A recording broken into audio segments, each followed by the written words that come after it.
What up, y'all? This is Tracy from Nerd Squish, and today we'll be talking about Stranger Things Season 4, Episode 6.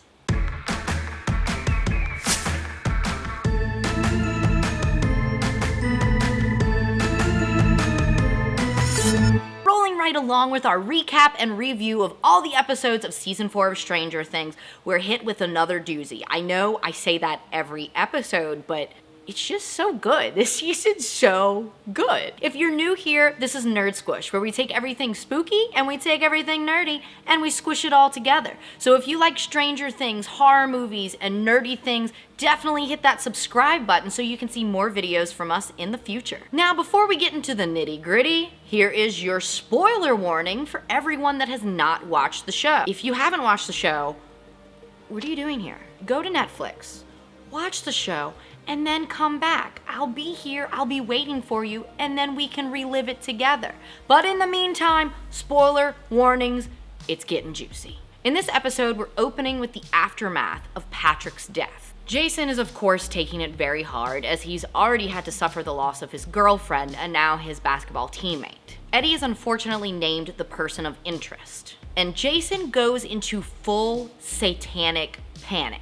And he brings this panic to a town meeting and hands out flyers with pictures of the Hellfire Club, who he believes is responsible for these ritualistic sacrifices.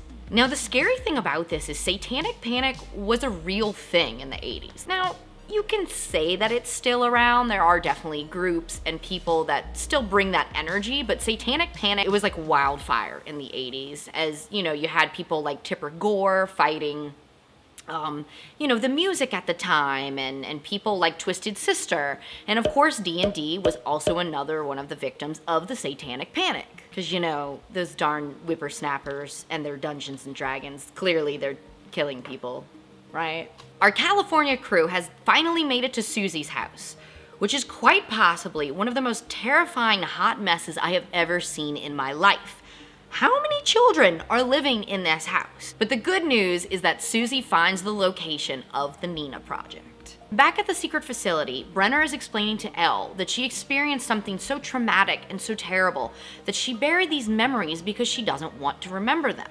But in order to get her abilities back, she has to unravel all these memories slowly. She goes into the Nina Project, which is like this deprivation tank. They've got all these screens because, of course, Brenner was recording everything that went down, much like Elle was in high school. In this facility, she was picked on by all the other kids, or the X-Men, as I like to call them. So even in a place that seems like it would have been her home, she was picked on and made fun of and never really had a friend.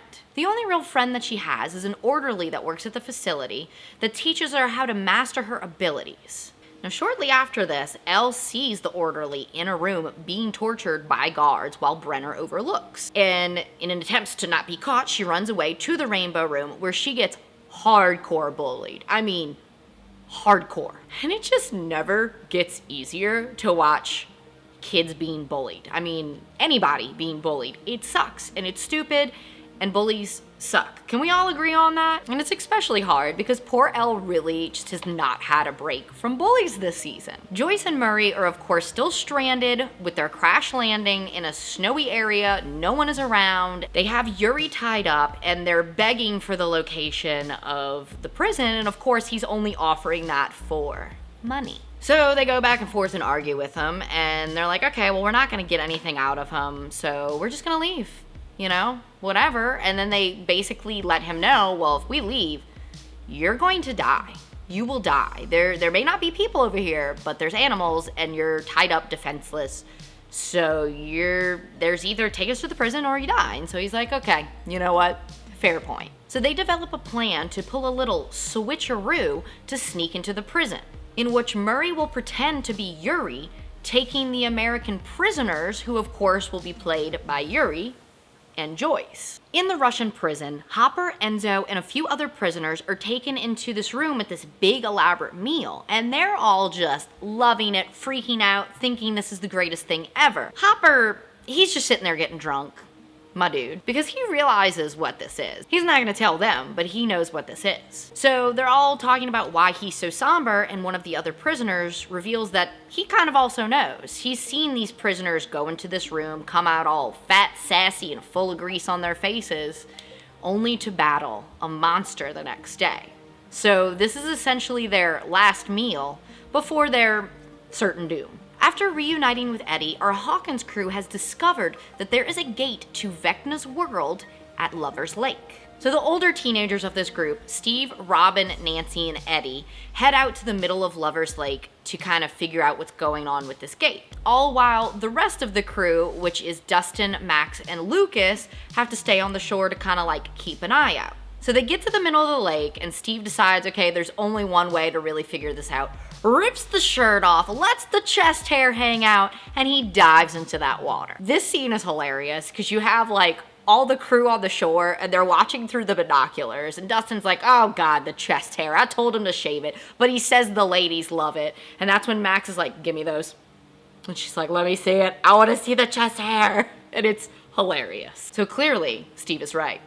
The ladies love it. Now Steve comes back up for a second to be like, oh yeah, I found something, and he gets yanked back down. And it doesn't take Nancy long to jump in and go after him. And of course, one by one, the rest of the crew follows. Robin, and then to much reluctance, Eddie, which his reaction to when anything happens kills me. It cracks me up because he is just not the hero type. As he said earlier, he's a hero in D&D, but in real life, yeah, he just runs. So Steve is being dragged by this thing under the water and then gets yanked into the upside down, and he is getting viciously attacked by the demo bats. And that's how the episode ends.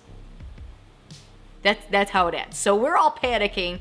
Our dude Steve Harrington is in danger, and we're all sweating. Like, really? This is how you're gonna leave off on an episode? Talk about a cliffhanger. We're in the upside down, and I can't wait to see what happens in episode 7. What did you think of this episode? Were you also sweating when Steve Harrington was getting attacked by the bats? Because please tell me I wasn't the only one. If you enjoyed that video, definitely hit that like button. And if you want to see more recap and reviews from this season of Stranger Things, hit that notification bell so you can get notified when new videos are put up on the channel. Thank you guys for watching, and I'll catch you nerds in the upside down.